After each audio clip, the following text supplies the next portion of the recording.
So, maybe you've had an ACL injury. Bless you. It's okay. Don't worry. Don't panic. I'm going to give you a little bit of information, how I've dealt with it through this journey, what I went through, how I'm coping in terms of fitness, what's motivating me, what's keeping me sane through this journey. I am pre-op, so I haven't had the operation yet. My injury happened in January and it was trampolining, and I was jumping really high, and as I landed, if this is my leg, my right leg, and this is the knee joint, this is where your knee bends, normally it's that way, yeah?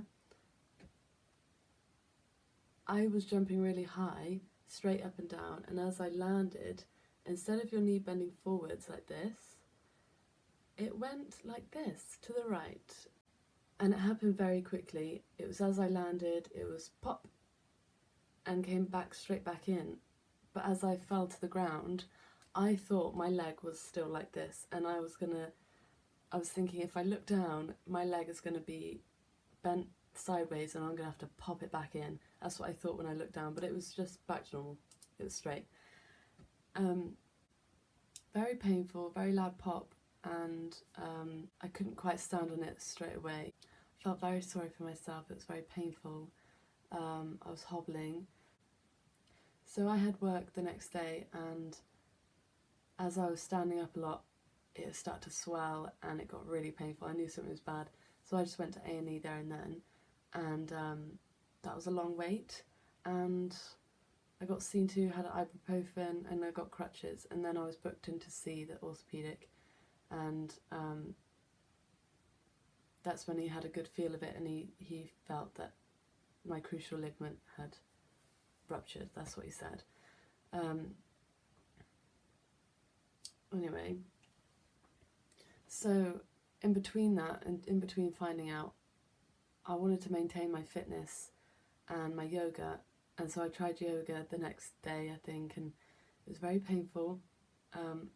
I could only do certain things, and it was very draining, just the energy that was lost through the pain. Excuse me, I've got a bit of a cold, which is another thing I'll get on to.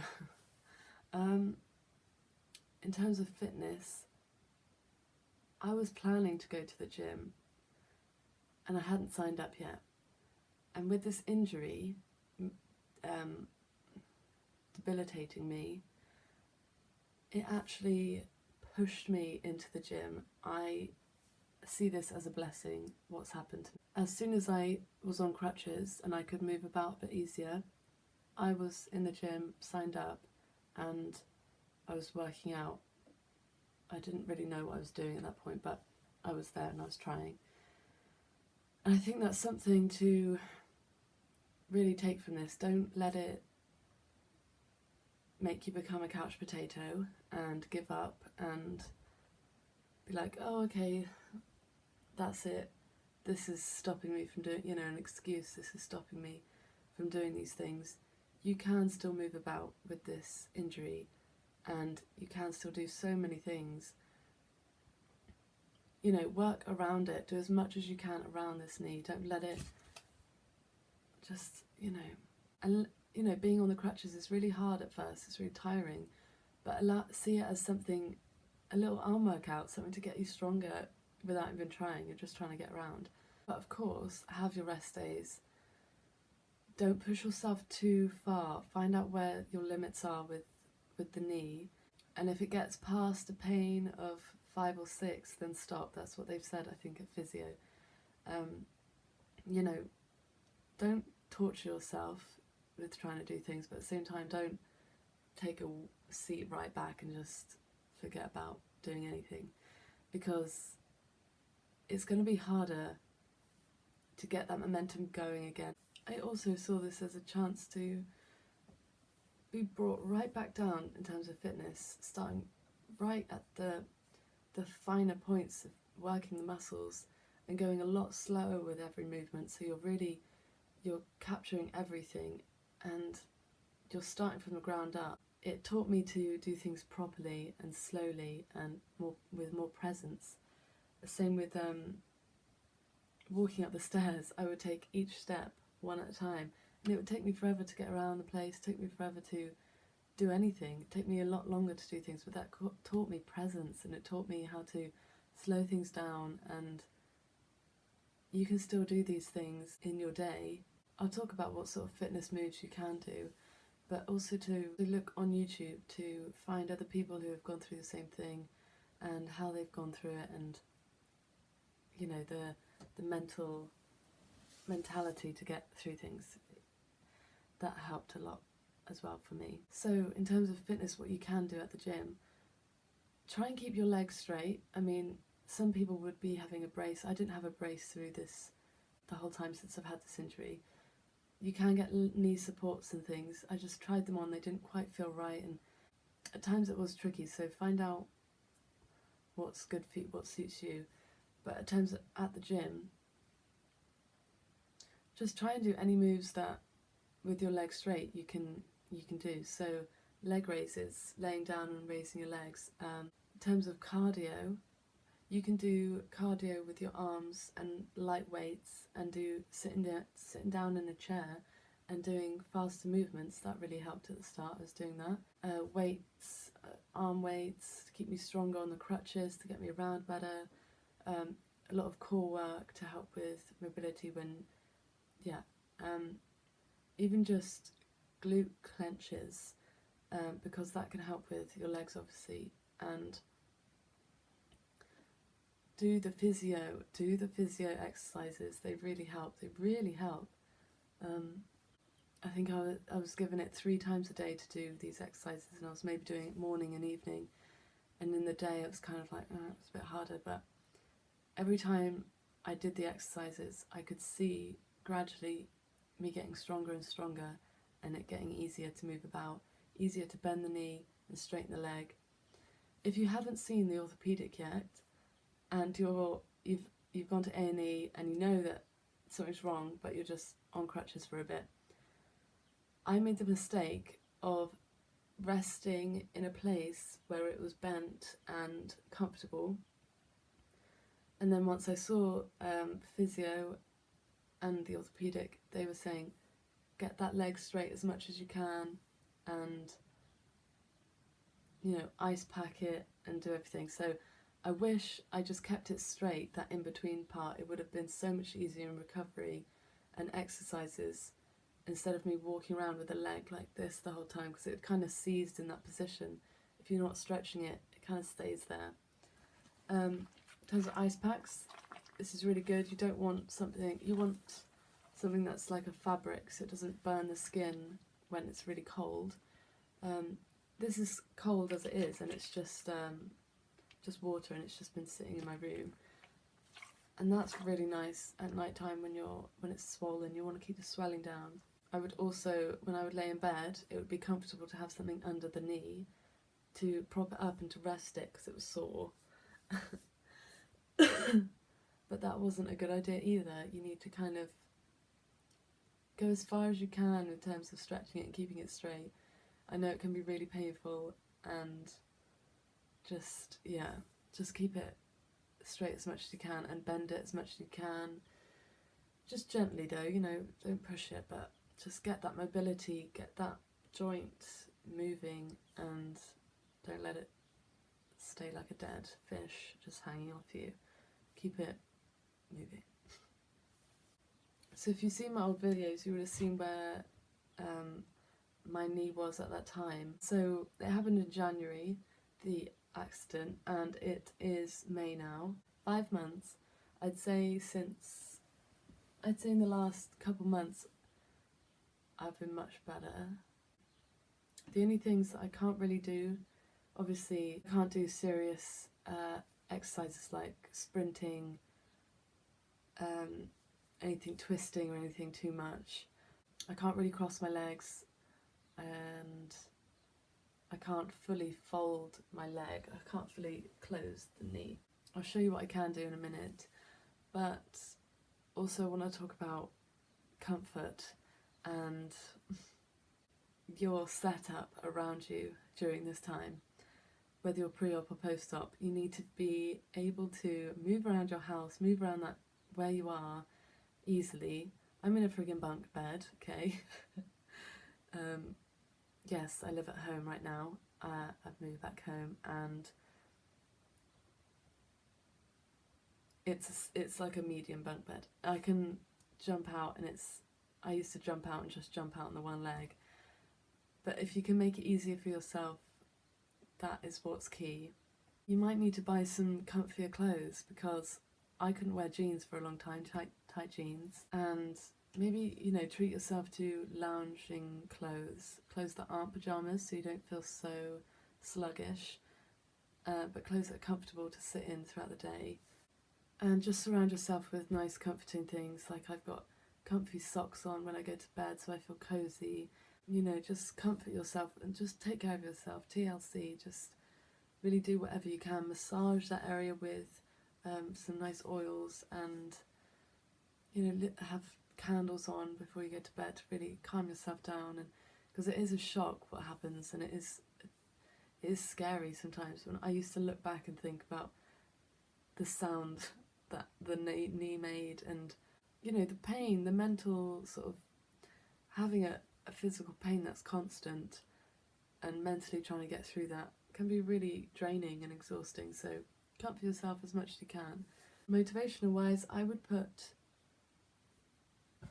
I'm not sure if I did these quotes after the accident or before, but I love having motivational quotes around my room.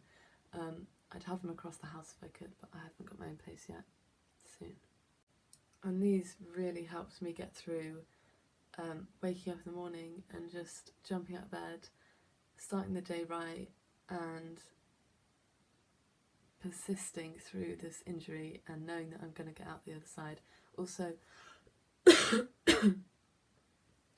I really did think that it was going to be a long time until I felt like I could do things. I was really quite nervous about that, but before you know it, you're going to be feeling great. So just get through this little time, take it easy, just do your exercises, and before you know it, you'll be out of it. So the ones that I had are ready, to be ready, to be ready, to be ready. So it's like constantly in that ready mode for something new, for, change, and for I'm ready to grow, I'm ready to be better, I'm ready to start going, I'm ready to push myself, I'm ready to heal, I'm ready to feel good. Anyway. Keep going, that was a good one. Just to keep going, just don't stop, don't obviously have rest days, but just when you're going, just keep going, just keep going. That one there is consistency is key. And there's a key and a padlock, and the padlock says powers. So to unlock your powers, you got to be consistent, which is the same as keep going, but whatever.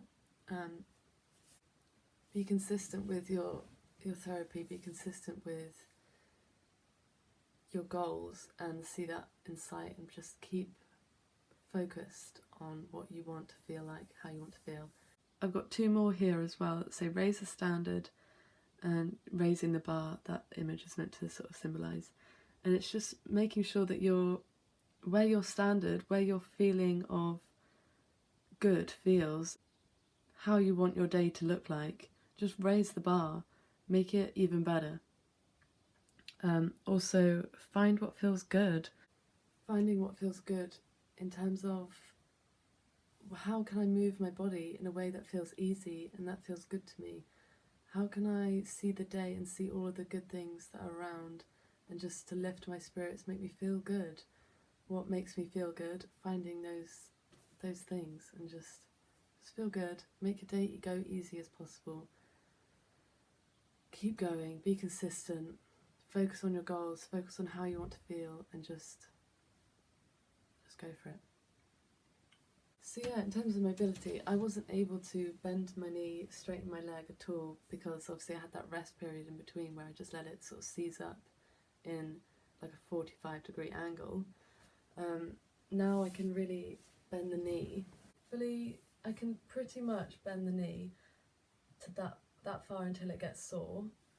I can't do it on the ground, kneeling on my knees or sitting on my heels or anything like that. Straightening the leg is great. And that straightening the leg's absolutely fine. It used to straighten too much and it would feel like it's gonna go backwards. It's just a case of strengthening that muscle and just pushing through, and yeah. I'm able to do pretty much everything at the gym. I can do bike with really high resistance. The only thing about the bike is when it's on a lower gear, I feel like it's moving the leg too much and it starts to pop. I feel like the knee needs to click. So a high resistance to get the muscles really helped. And I can do rowing really well now.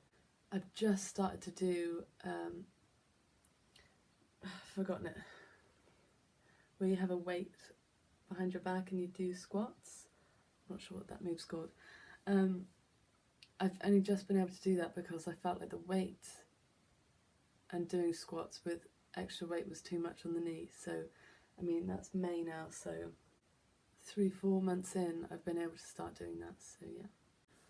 But yeah, the last 5 days, I've had a cold and I haven't worked out during that time, which has been really hard for me in terms of motivation and everything, momentum.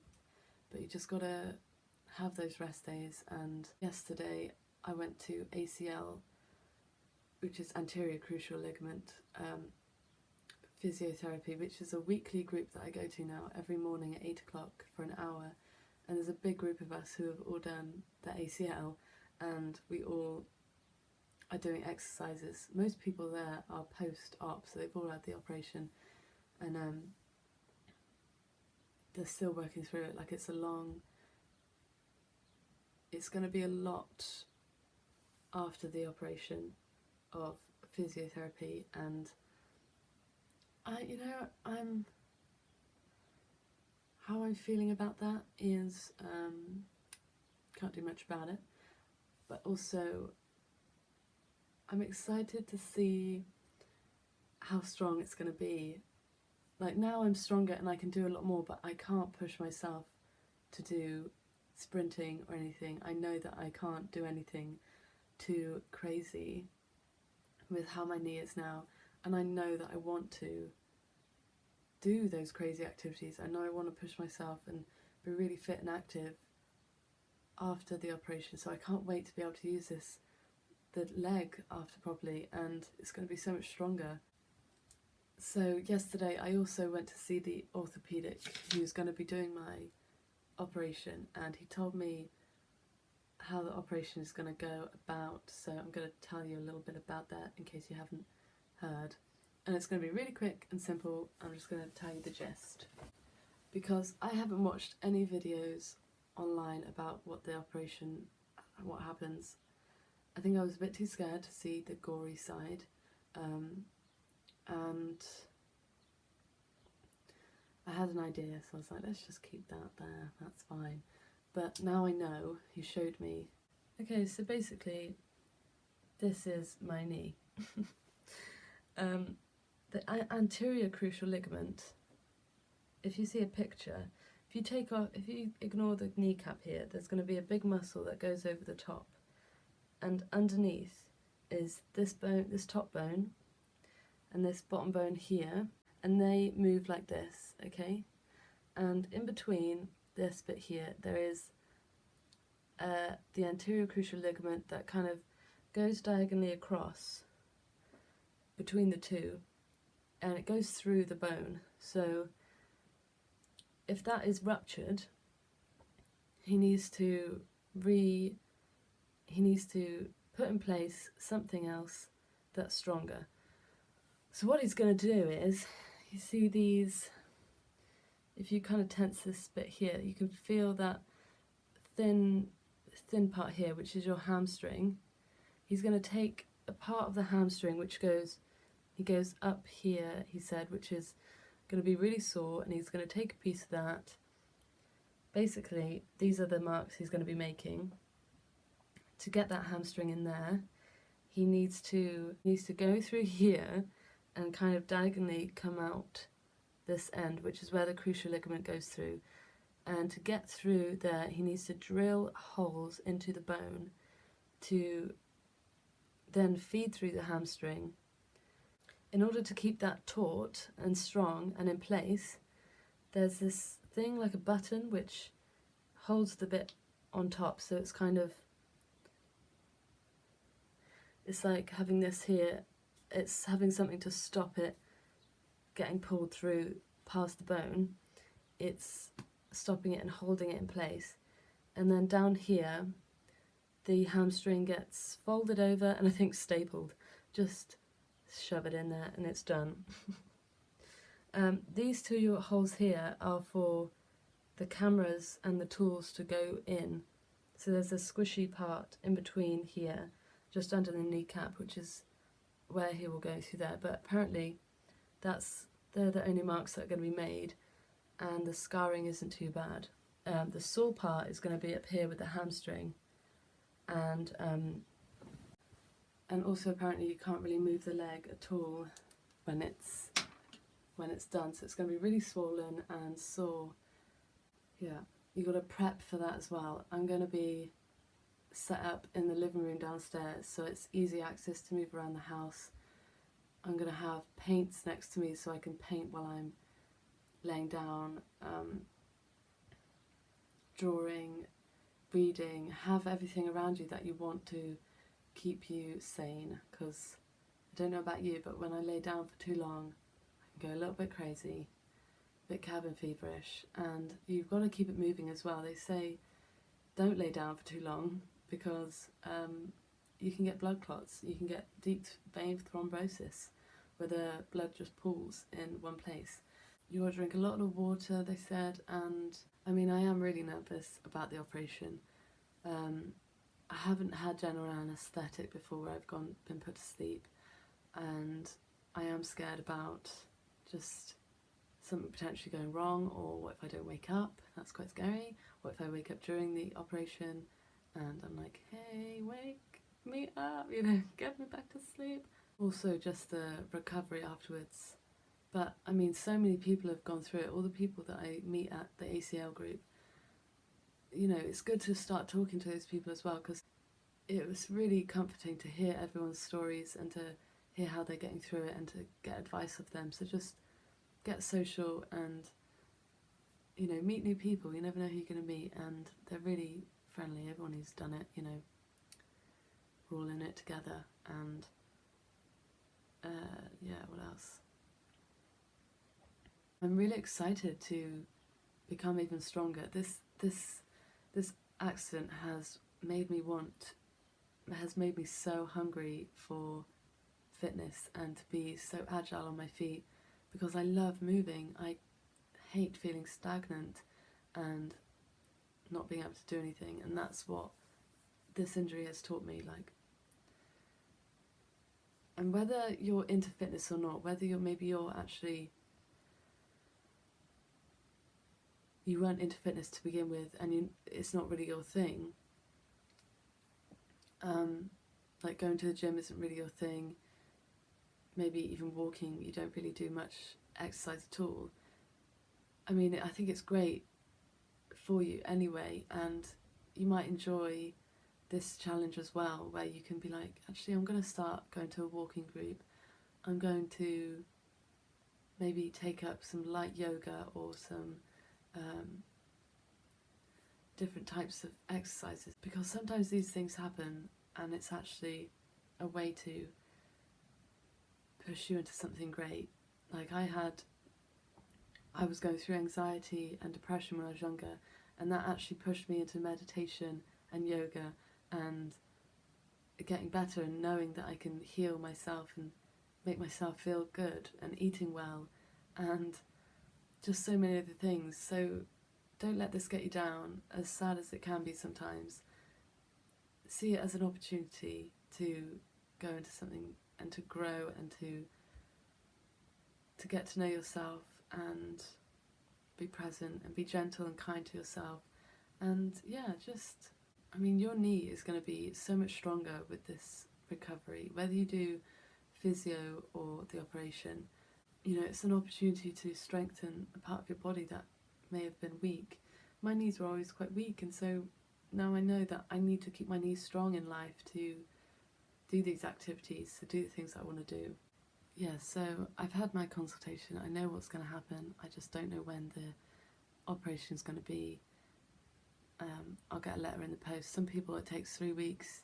Suddenly they're 10 days away from the operation. Some people it's 3 months. It's, yeah, so I don't know. I mean, update you with what happens with the operation, how I am afterwards, and see how that goes as well. So yeah, keep going. Lots of love. You'll be fine.